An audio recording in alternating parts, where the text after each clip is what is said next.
Nagkalat na daw po yung cancer ng anak ko. Wala na daw pong gamutan na mangyayari. Sa murang edad po niya, siya po yung nagsabi sa akin na, Mama, hingi na tayo ng tulong kay Tulpo. Pahanap na natin si Papa. Yan po, kaya po nagkalakas ako ng loob para maglapit dito. Kasi pag nakita niya na daw si Papa niya, masayang masaya na daw siya. Gustong gusto ko po ibigay sa kanya yung kahilingan niya. Hindi ko po kasi alam kung hanggang kailan ko na lang siya makakasama.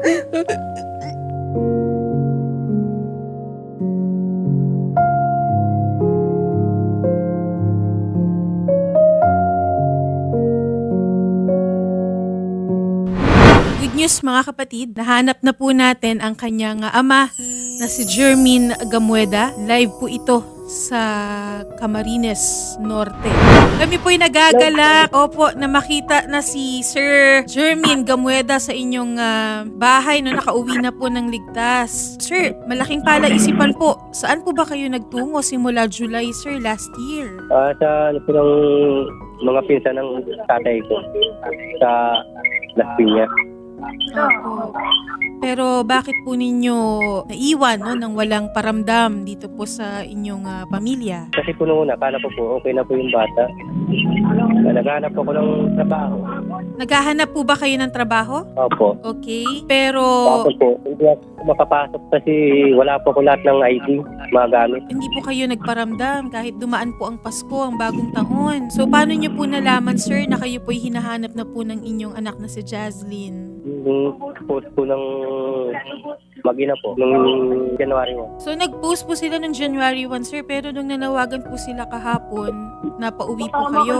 Ay, hindi ko po yung napanood, ma'am. Wala po bang nagsabi sa inyo, sir, na kaanak? Kasi hinahanap na rin po kayo nila, Ma'am Lourdes, sa inyong kaanak. Wala pong nagsabi sa kanila kung... Yung post po nila, doon lang yung nagsabi mga kaanak ko. Kasi kilala naman nila yung apelyido. Sinabi nila sa akin. Okay. Pero sir, ano po ba ang nagpabalik sa inyo dyan sa probinsya, sa inyong anak na si Jazlyn? Pang nano ko lang po, sabi ko ng asawa ko, iuwi na daw po yung bata kasi wala na daw po gamutan. Nayaw na po ng doktor. Yun nga po, sir, no nakausap po namin yung doktor ni Jazlyn at sinasabi nga po na hindi na din daw po, yun po ang sinasabi ng doktor, na hindi na din daw po tatagal ng halos 1 taon po yung bata. Kaya ang nire-request po ng bata is sana po makapiling kayo, no? Pero sasama po ba kayo pauwi po ng Camarines Norte, sir? Po. May gusto po ba kayong i-open sa pamilya po ninyo? Wala na po.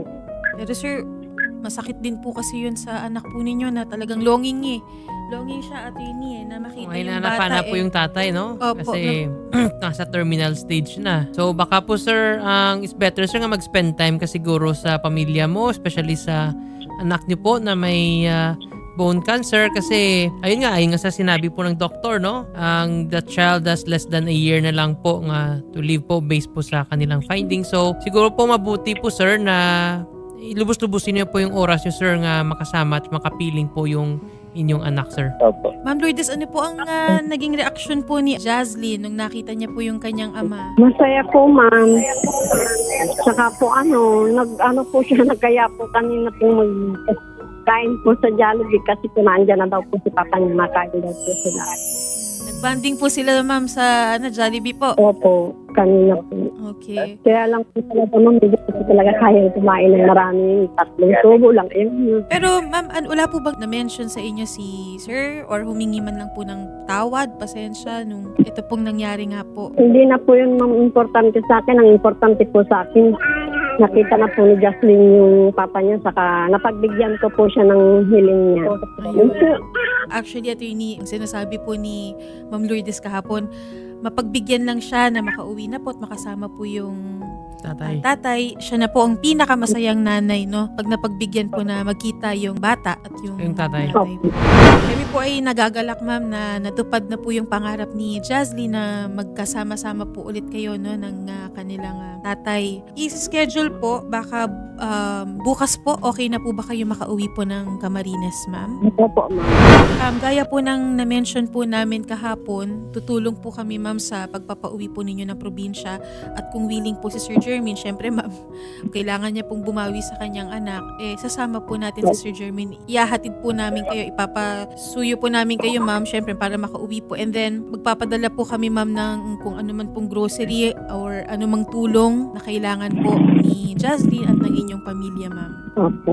Ano po nga po sana po ma'am kasi po doon po sa Bicol ma'am hirap kaya po napilitan yung asawa kong maghanap ng trabaho dito kasi po sobrang hirap po talaga namin sa Bicol kasi ano po yung asawa ko noon na mangingisda. Kaya lang po nung magkasakit si Jazlyn, lahat ng kabuhayan namin na ibenta namin, wala na po siyang bangka, wala na po siyang napagkukunan namin sa pang araw-araw. Kaya po nagpilit po yung asawa ko na maghanap ng trabaho dito. Kaya lang malas po, wala po siyang nahanap. Kaya po ngayon, lulubos-lubosin ko na po ma'am. Kailangan po rin namin po ang mapagkukunan po ng araw-araw namin. Opo ma'am, wala pong problema ma'am. Basta i-coordinate po yan ma'am at magpapadala na din po kami ng reporter ma'am sa inyong, dyan po sa Camarines ma'am no?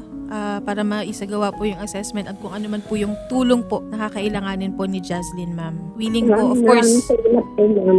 Opo, tutulong po si Idol Raffy. Salamat po. Opo, talagang close si Jazlyn ma'am no sa kanyang ama. Opo, simula po pong sanggol po siya, talagang ama niya na po yung nag-aalaga sa kanya. Mula po nung ma-admit siya, admit chemo, lagi pong si papa niya po ang kasama. Kaya po yun, si papa niya po ang bukang bibig. Pero kanina medyo nakikita ko paiyak na rin si Sir Jermaine ano? Nung tinatanong ko po kung bakit siya nawala. Naghahanap nga po siya ng trabaho. Kasi po talagang wala na po talaga kaming mababalikan na hanap buhay niya sa Bicol.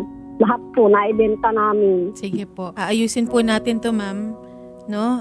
Para po kay Jazlyn. Sarap sa puso na buhat ni Sir Jermaine na si Jazlyn. Ma'am, wag niyo pong ibababa yung line and kakausapin po kayo ng reporter po namin para po doon sa pag-uwi po ninyo sa Bicol. And then ma'am, kung ano pa po yung maitutulong po ni Idol Raffy ma'am, agad po kaming tutulong ma'am. Para po kay Jazlyn ito. Maraming salamat po Ma'am Lourdes and Ma'am Genevieve. Sir Jermaine. Ano po? Ano Opo. po ma'am? Sir, maraming salamat po and sana po sir, pakiusap lang po, wag niyo na po sana iwan si Jazlyn, no? Wag niyo na po iwan yung pamilya po ninyo. Thank you na. Maraming po salamat.